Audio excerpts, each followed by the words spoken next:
the saying goes, आजादी घर से शुरू होती है. A responsible family nurtures responsible citizens, and responsible citizens build a responsible nation. Please welcome the students of class 10A and आजादी घर से शुरू होती है. अस्सलामु अलैकुम व रहमतुल्लाहि व बरकातुहू. Honorable judges, teachers and मेरे प्यारे दोस्तों, आज की कहानी एक ऐसे घर से शुरू होती है जहां सुबह सुबह सब अपने अपने काम में लगे हुए हैं. रसोई में फातिमा काम कर रही है, बर्तन साफ कर रही है और अपना घर संभाल रही है. ये सिर्फ एक घर का दृश्य नहीं, बल्कि उन हजारों घरों की तस्वीर है जहां बेटी से जिम्मेदारियां मांगी जाती है और बेटे से सिर्फ सपने. फातिमा भी पढ़ना चाहती है, आगे बढ़ना चाहती है, लेकिन उसके सपनों के रास्ते में उसके अपने ही घर की पुरानी सोच खड़ी है. आइए देखते हैं एक बेटी के संघर्ष की कहानी, घर की आजादी. अरे फातिमा, जल्दी उठ गए, चाय बना लो बेटे. हाँ मम्मी. और पापा का टिफिन और दादी की दवाई देना मत भूलना. तभी फातिमा के पापा को एक कॉल आ जाता है, जो कि फातिमा के भाई का है, जो कि अब्रॉड में पढ़ने के लिए गए हैं. हाँ हेलो अमान बेटा, कैसे हो? हाँ बेटा, यहाँ भी सब ठीक ठीक है. बेटा अपना ख्याल रखना और अच्छे से पढ़ाई करना. फातिमा की दोस्त घर आती है. वो फातिमा से ट्यूशन के लिए बात करने आई है. अरे सोमिया, कैसी हो? अंदर आ जाओ. क्या बात है आज अचानक से? हाँ, मुझे पूछना था कि क्या तुम ये पास वाला ट्यूशन लगा रही हो? यहाँ ट्यूशन खुला है? हाँ, अभी खुला है, नया नया. पापा से पूछना पड़ेगा, वैसे तो वो नहीं ही कहेंगे. ठीक है, मैं चलती हूँ. अंकल से पूछकर मुझे बताना.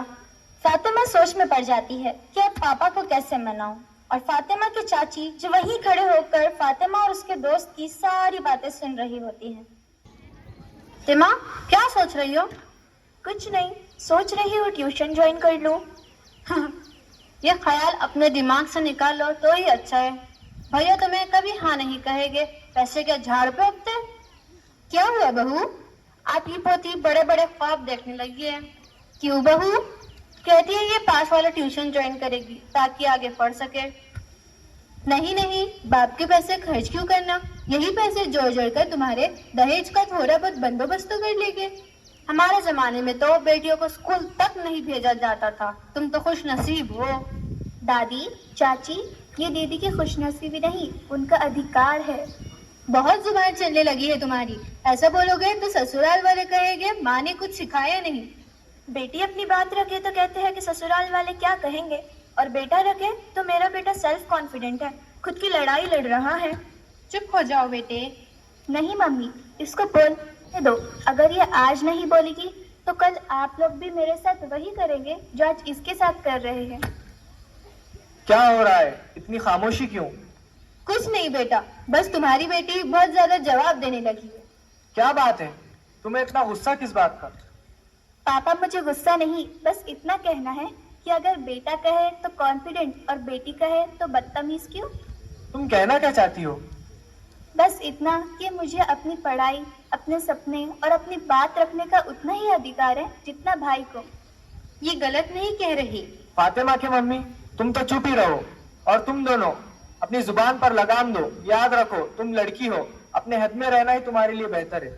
पापा की उस एक धमकी के बाद पूरे घर में सन्नाटा छा जाता है. हर चेहरा खामोश है, हर नजर झुकी है. रात गुजर जाती है, लेकिन उस एक धमकी की गूंज अब भी घर की दीवारों में महसूस होती है. अगली सुबह पापा हमेशा की तरह कुर्सी पर बैठकर नाश्ते का इंतजार कर रहे होते हैं. सब कुछ सामान्य दिख रहा है, लेकिन क्या वाकई में सब कुछ ठीक है? क्या आपको लगता है कि फातिमा पापा की बात मानकर हमेशा के लिए चुप हो जाएगी, या फिर आज कुछ ऐसा होने वाला है जो इस घर की सोच को बदल देगा? आइए देखते हैं. पापा, वो मुझे 5,000 रुपए की जरूरत है. 5,000? क्यों? पापा, स्कूल ने मुझे नेशनल साइंस एग्जाम के लिए सेलेक्ट किया है. बिल्कुल नहीं. पर क्यों? क्योंकि तुम लड़की हो. इतना पढ़कर क्या करोगी? अपने सपने पूरे करूंगी. घर की इज्जत पहले, सपने बाद में. लड़कियों को ये बात सिखानी चाहिए. भाई, तुम देख लेना, आज इसकी जिद मान लोगे ना, कल यही लड़की तुम्हारी बात का जवाब देगी. बेटियों को जितनी छूट दोगे उतनी ही वो हाथ से निकल जाएगी. घर संभालना सीखे या आसमान नापना। ये सपने वपने सिर्फ किताबों में अच्छे लगते हैं। सपने? ससुराल जाने के देखो। अगर बेटी का घर सिर्फ ससुराल होता तो हर माँ अपने मायके को इतना प्यार से याद क्यों करती है? और अगर बेटियां कमजोर होती तो एक माँ पूरे परिवार की ताकत कैसे बन जाती है? बहन, हमें तो स्कूल में सिखाया जाता है कि भारत आजाद है, तो फिर ये आजादी घर में क्यों नहीं? इसीलिए तो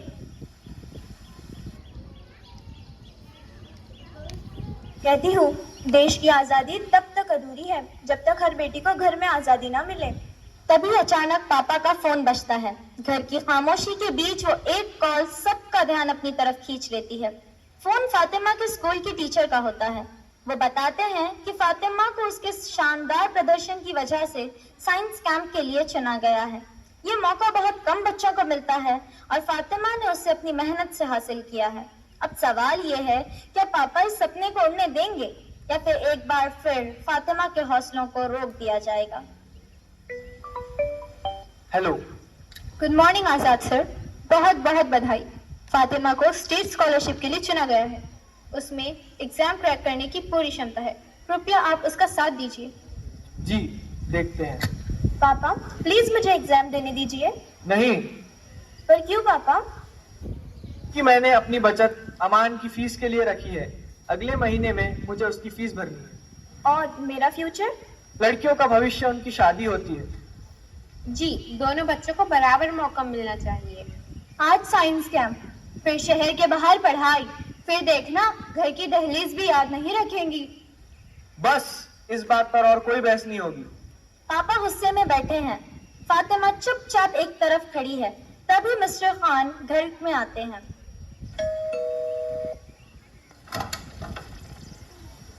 अस्सलाम वालेकुम भाई, क्या बात है? घर का माहौल इतना चुप क्यों है? क्या बताओ खान, फातिमा साइंस कैंप में जाना चाहती है। शहर के बाहर जाना पड़ेगा। मुझे ये सब ठीक नहीं लगता। क्यों? सिर्फ इसलिए क्योंकि वो लड़की है? जमाना खराब है, मैं सिर्फ उसकी हिफाजत चाहता हूँ। हिफाजत का मतलब पंख काट देना नहीं होता भाई। हिफाजत का मतलब इतना मजबूत बनाना होता है कि वो हर मुश्किल का सामना कर सके। लेकिन घर की जिम्मेदारी? जिम्मेदारी, हाँ, जो बेटी घर संभाल सकती है वो दुनिया भी संभाल सकती है। आजाद भाई, मुझे लगता है कि आपको उसे पैसे दे देने चाहिए। पापा फातिमा को पैसे दे देते हैं और वो एग्जाम दे देती है। अगले ही दिन पूरा परिवार रूम में बैठा होता है। फातिमा हाथ में सर्टिफिकेट लेकर आती है। पापा, पापा, मेरे पास एक बहुत बड़ी खुशखबरी है। मुझे पता था मेरी बेटी कुछ बड़ा करेगी। कॉन्ग्रेचुलेशंस दीदी। ठीक है, लेकिन अब रसोई का काम भी सीख लो। सिर्फ पढ़ाई करने से घर नहीं चलता। दादी, पढ़ाई घर तोड़ती नहीं, उसको और मजबूत बनाती है। पढ़ लिख कर क्या ही करोगी? आखिर में तो रोटियां ही बेलनी है। न्यूज़ देखकर अलवी आंटी आती हैं।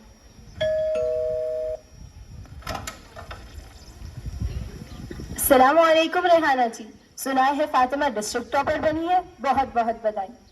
वालेकुम अस्सलाम, शुक्रिया अलवी। फातिमा बेटे, हमें तुम पर गर्व है। अब आगे क्या सोचा है? आंटी, मेरा सपना तो आईएएस बनने का है। बहुत अच्छा सपना है बेटे। सपना तो ठीक है, लेकिन हम इसे बाहर पढ़ने नहीं भेजेंगे। क्यों? क्योंकि ये लड़की है। जी, एक बात पूछूं, जब अमान अपने सपने की बात करे तो आप कहते हैं बहुत आगे जाएगा, और फातिमा करे तो शादी कर लो। सपने बदल गए या सोच? पर समाज क्या कहेगा? माँ जी, समाज तो तब भी कहता था जब बेटी कम पढ़े, और तब भी जब बेटी ज्यादा पढ़े। अगर हम सिर्फ समाज से डरते रहे तो बदलेगा कौन? फातिमा चुपचाप सब कुछ सुनती रहती है। तभी दरवाजे की घंटी बजती है। दरवाजा खुलते ही सामने फातिमा के स्कूल के प्रिंसिपल खड़ी होती है। उनके चेहरे पर गंभीरता भी है और उम्मीद भी। वो सिर्फ साइंस कैंप की बात करने नहीं, बल्कि फातिमा के भविष्य की बात करने आई हैं। उन्हें फातिमा की काबिलियत पर पूरा भरोसा है और वो जानती हैं कि अगर उसे सही मौका मिला तो वो अपनी जिंदगी में बहुत आगे तक जा सकती है। अब देखना यह है कि क्या प्रिंसिपल की बातें पापा की सोच बदल पाएगी या फिर फातिमा के सपने एक बार फिर घर की दहलीज पर ही रुक जाएंगे। गुड मॉर्निंग आजाद सर। आज मैं सिर्फ प्रिंसिपल बनकर नहीं, एक जिम्मेदार नागरिक बनकर आई हूँ। मुझे फातिमा की पढ़ाई की नहीं, उसके भविष्य की और उसके सपनों की चिंता है। मैम, फातिमा मेरी बेटी है। उसके बारे में निर्णय लेने का अधिकार सिर्फ मेरा है। बिल्कुल सही कर रहे हैं भैया आप। लड़कियों को ज्यादा आजादी दे दी तो कल ससुराल वाले कहेंगे माँ बाप ने संस्कार ही नहीं दिए। अरे भाई, लड़कियों को इतना पढ़ाने की जरूरत क्या है? आखिर में तो संभालना घर ही है। बहन जी, एक प्रश्न पूछूं? क्या संस्कार का अर्थ सिर्फ चुप रहना है या सही बात के लिए खड़े होना भी संस्कार का हिस्सा है? हमारे जमाने की लड़कियां इतना जवाब नहीं देती थी। आजकल की लड़कियों को तो सिर्फ सपने देखने आ गए हैं, सिर्फ सपने। स्कूल में हम बच्चों को सिर्फ किताबें नहीं पढ़ाते, हम उन्हें सपने देखने का अधिकार सिखाते हैं और सपने देखने का अधिकार हर बच्चे को बराबर का है। अगर हर पिता कहे लड़की है नहीं पढ़ाएंगे तो कल डॉक्टर कौन बनेगा, IAS कौन बनेगा? और सबसे बड़ा सवाल, देश की आधी आबादी को रोक करके क्या देश कभी आगे बढ़ पाएगा? 15 अगस्त को हम तिरंगे को सलाम करते हैं। उस तिरंगे के 3 रंग हमें एक ही बात सिखाते हैं, हिम्मत, शांति और बराबरी। अगर घर में ही बेटी और बेटे के सपनों की कीमत अलग होंगी तो हम सिर्फ तिरंगे को लहरा रहे हैं, उसका मतलब नहीं जान रहे। फातिमा, कभी अपने सपनों से समझौता मत करना। और फातिमा के पापा, ये बात याद रखिए कि एक पिता सिर्फ अपनी बेटी को जन्म नहीं देता, उसके हौसलों को भी जन्म देता है। अगर आप आज उसका साथ देंगे तो कल जब वो सफल होगी तो लोग उसकी तारीफ नहीं करेंगे, वो कहेंगे सलाम है उस पिता को जिसने अपनी बेटी के पंख नहीं काटे बल्कि उसे उड़ना सिखाया। पापा, एक बात पूछूं? अगर मैं भी कल इसकी तरह पढ़ना चाहूँ तो मेरे भी सपने शादी के नाम पे रोक दिए जाएंगे? स्कूल में हमें सिखाया जाता है कि लड़का और लड़की बराबर है, तो घर आते ही ये बराबरी बदल क्यों जाती है? पापा, मुझे बस इतना बता दीजिए कि गलती किसकी है? गलती इसकी है या फिर ये है कि एक लड़की है? आज मैं सिर्फ फातिमा की माँ बनकर नहीं बल्कि हर उस माँ की आवाज़ बनकर बोल रही हूँ जिसकी बेटी के सपनों को रोक दिया जाता है, क्योंकि वह एक बेटी है। आज तक मैंने आपके फैसलों के खिलाफ आवाज़ नहीं उठाई, लेकिन अगर आज मैं चुप रही तो एक माँ हार जाएगी। तुम बीच में मत बोलो। नहीं, आज बोलना ज़रूरी है। एक माँ के लिए बेटा और बेटी बराबर होते हैं। फ़र्क हम अपनी सोच में बना देते हैं। आशा ने कभी महंगे कपड़े नहीं मांगे, कभी जिद नहीं की, लेकिन आज वो एक मौका मांग रही है, मौका सबको साबित करने का। दहेज के लिए पैसे जोड़ने से अच्छा है उसकी पढ़ाई में लगा दीजिए। दहेज एक दिन ख़त्म हो जाएगा, लेकिन तालीम उसके साथ ज़िंदगी भर रहेगी। एक पढ़ी लिखी बेटी सिर्फ अपने नहीं 2 परिवारों का भविष्य बदल देती है। आप उसके पंख मत काटिए, उसकी उड़ान का सहारा बनिए। फातिमा, आज मुझे एहसास हुआ है मैं तुम्हें बचा नहीं रहा था, मैं तुम्हें रोक रहा था। फातिमा, मैं तुम्हारे सपनों का दुश्मन कभी नहीं था, मैं सिर्फ एक डरा हुआ पिता था। मुझे दुनिया का डर था, लोगों की बातों का डर था और तुम्हारी सुरक्षा की चिंता थी। लेकिन इस डर में मैं ये भूल गया कि बेटी को सबसे ज्यादा जरूरत अपने पिता के भरोसे की होती है। आज से मैं तुम्हारे रास्ते की दीवार नहीं, तुम्हारी ताकत बनूंगा। आज से तुम कभी अकेली नहीं हो। तुम्हारा हर सपना अब हम सबका सपना है। आज से तुम्हारे रास्ते की कोई दीवार नहीं होगी। मैं वादा करता हूँ मैं तुम्हारे साथ चलूंगा। तुम IAS बनना चाहती हो ना? एक दिन मैं गर्व से कहूंगा ये मेरी बेटी है। भाई, आज पहली बार मुझे महसूस हो रहा है कि गलती फातिमा की नहीं, हमारी सोच की थी। हम उसके सपनों को समझने के बजाय उन्हें रोकने की कोशिश करते रहे। मैं हमेशा कहती थी कि लड़की की जगह सिर्फ घर में होती है, लेकिन आज समझ आ गया कि बेटी घर की दहलीज तक सिमटने के लिए नहीं, अपनी पहचान बनाने के लिए पैदा होती है। फातिमा को रोककर हम उसका नहीं, उसके भविष्य का नुकसान कर रहे थे। अगर आज भी हम नहीं बदले तो शायद सारी जिंदगी भर पछताना पड़ेगा। भाई, फातिमा को उड़ने दो, क्योंकि बेटियां बोझ नहीं होती, वो घर की सबसे बड़ी ताकत होती है। आज एक बेटी नहीं जीती, आज एक पिता जीता है, एक परिवार जीता है और सबसे बढ़कर एक सोच जीती है। आज मैं हर पिता से कहना चाहता हूँ बेटियों को कमजोर समझकर मत रखिए, उन पर भरोसा करें, उन्हें मजबूत बनाएं। फातिमा, मैं हमेशा से कहती थी इतना मत पढ़ो, ससुराल वाले क्या कहेंगे, लेकिन आज समझ आया ससुराल से पहले एक बेटी के अपने सपने होते हैं। मैं हमेशा पुरानी सोच में जीती रही, लेकिन आज तुमने सिखा दिया संसार और सब एक साथ चल सकते हैं। आज लग रहा है जैसे हमारे घर की दीवारें नहीं, हमारी सोच बदली है। हर बदलाव की शुरुआत एक सवाल से होती है और हर सवाल का जवाब हिम्मत से मिलता है। फातिमा ने सिर्फ अपने सपने के लिए आवाज नहीं उठाई, बल्कि उस सोच को बदलने की हिम्मत दिखाई जो सालों से घर की दहलीज पर खड़ी थी। आज एक पिता का नजरिया बदला, एक बुआ को अपनी गलती का एहसास हुआ और एक बेटी को अपने पंख मिल गए।